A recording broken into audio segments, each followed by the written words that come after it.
Hi hello నమస్తే welcome to film Jalsa. So Kanguva cinema ఇప్పుడే చూశాను. సూర్య గారి తాండవం అనిపించింది సినిమా. సూర్య గారి యాక్టింగ్ పెర్ఫార్మెన్స్ అయితే సూపర్.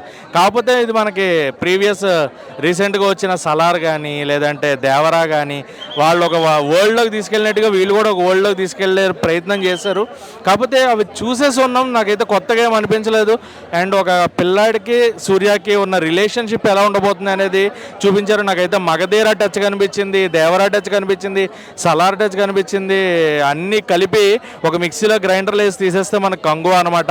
అండ్ క్లైమాక్స్లో వచ్చే ట్విస్ట్ మటుకు బాగుంటుంది. అండ్ పార్ట్ 2 లీడ్ కూడా ఇచ్చారు. సో కొత్తదనం సినిమా ఏం కాదు, రొటీన్ స్టోరీ. కొత్తగా యాక్షన్ సీక్వెన్సెస్తో ట్రై చేశారు. ఫస్ట్ హాఫ్ ఎందుకు తీశారో అనిపిస్తుంది, సెకండ్ హాఫ్ వచ్చిన తర్వాత ఎంతసేపు ఉంటుందో అనిపిస్తుంది అనమాట. సో సెకండ్ హాఫ్ క్లైమాక్స్ వరకు కూడా యాక్షన్ సీక్వెన్సెస్ అండ్ ఏదైతే మొసలి ఫైట్ ఉందో అది బాగుంటుంది. అండ్ సెకండ్ హాఫ్లో వచ్చే ఫైట్ బాగుంటుంది. 5 కొండలకి 5 పేర్లు పెట్టారు. ప్రణవాది కోన అని చెప్పారు, కపాల కోన, ఇలాగా ఇంకొక మొత్తం 3 కోనలు. సో 5 కోనలు 3 గ్రూప్ కింద ఉంటాయి, 2 గ్రూప్ కింద ఉంటాయి. 5 కోనలకి మధ్యన వచ్చే డిస్టర్బెన్స్, ఆ గొడవలను అయితే చూపించారు. అండ్ సూర్య ప్రణవాది కోనకి లీడ్గా ఉంటాడు. సో ఆ కోన నుంచి తను ఒక పిల్లాడి కోసం వెలివేయబడి బయటకు వస్తాడు. అయినా కోనను కాపాడుకునే ప్రయత్నం. బట్ అప్పటి నుంచి ఇప్పటికి 1000 సంవత్సరాల తర్వాత మళ్ళీ 1070 సంవత్సరాలు జరిగింది, మళ్ళీ 2024లో చూపించారనమాట మనకి.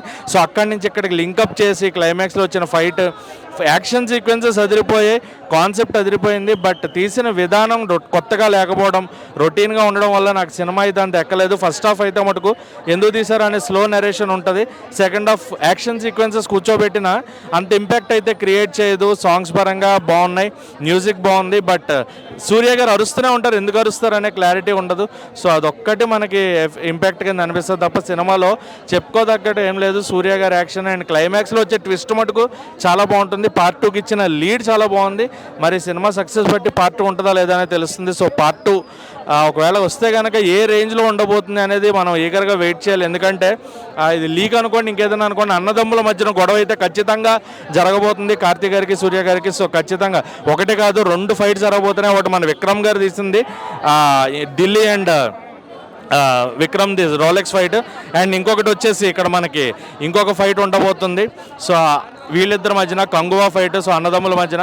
సో అది బాగుంటుందా ఇది బాగుంటుందా ఏంటి అనేది we have to wait and see. So ఖచ్చితంగా థియేటర్లో సినిమా చూడండి, 1 టైం వాచబుల్, బాగుంటుంది. బట్ సూపర్ ఎక్స్ట్రాడినరీ అని లేదు. సో 5కి 2.25 రేటింగ్ ఇవ్వచ్చు ఈ సినిమాకి.